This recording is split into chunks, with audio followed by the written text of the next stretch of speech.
Hello guys, ನಾನು ನಿಮ್ಮ ಪ್ರೀತಿಯ ನಿತೇಶ್ ರೀ. ಇವತ್ತು ನಂದು 5ನೇ ಬ್ಲಾಗ್ ರೀ. ಎಲ್ರು ಹೋಗೋ ಪ್ಲ್ಯಾನ್ ಹಿಡ್ದಿತ್ತು ರೀ ನಮ್ದ್ರಾಗ. ಹೋಗಾತಿದ್ದೀವಿ ರೀ, ನಾನು ನಮ್ಮ ತಮ್ಮ ಮತ್ತು ಅಣ್ಣ ರೀ. ಎಲ್ಲಿ ಹೋಗೋದಂತ ತಿಳಿಯಾತಿರ್ಕಿಲ್ರಿ. ಮತ್ತು ಇಲ್ಲೇ ಸನೇಪದಾಗ ಒಂದು ಪ್ಲೇಸ್ ಐತೆ ಅಂತ ಕರ್ಕೊಂಡು ಹೋಗಿನಿ ರೀ ಅವ್ರಿಗೆ. ತೋರ್ಸಪ್ಪ ಅಂತ ಅವರು ಬರತ್ತಿರ್ರಿ. ಅದಕ್ಕೆ ಹೋಗಾತಿದ್ದೀವಿ ನೋಡ್ರಿ 3 ಮಂದಿ. ಮತ್ತು ಅಣ್ಣನೂ ಅನ್ನತ್ತೀರಿ ಭಾಳ ದಿನ ಆಯ್ತು ಸ್ವಿಮ್ಮಿಂಗ್ ಮಾಡಿಲ್ಲ, ಅದಕ್ಕೆ ಎಲ್ಲರ ಸ್ವಿಮ್ಮಿಂಗ್ ಮಾಡೋ ಹಂಗೆ ಬಾವಿ ಗಿವಿ ಇದ್ರೆ ಆ ಕಡೆ ಕರ್ಕೊಂಡು ಹೋಗಂತಿದ್ರಿ. ಅದಕ್ಕೆ ಬಂದಿದ್ದು ನೋಡ್ರಿ ಈ ಕಡೆ ಸಿದ್ದನ ಬಾವಿ ಅಂತ ರೀ, ಮುದಗಾ ಸೈಡ್ ರೀ. ಮತ್ತು ಯಾವುದೋ ಊರು ಹತ್ತಿದ್ ನೋಡ್ರಿ ನಮ್ಮ ನಡಕ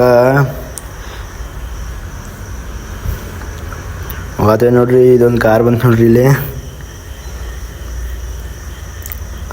ಈ ಕಡೆ ಪ್ಲೇಸು ಭಾರಿ ಐತ್ರಿ ನೋಡ್ರಿ. ಇಲ್ಲಿ ಗಿಡಗಳು ಆ ಕಡೆ ಈ ಕಡೆ ಗಿಡಗಳು ಅದ ರೀ. ನಡಕ್ಕೆ ರೋಡ್ ಭಾರಿ ಕಾಣತೈತ್ರಿ.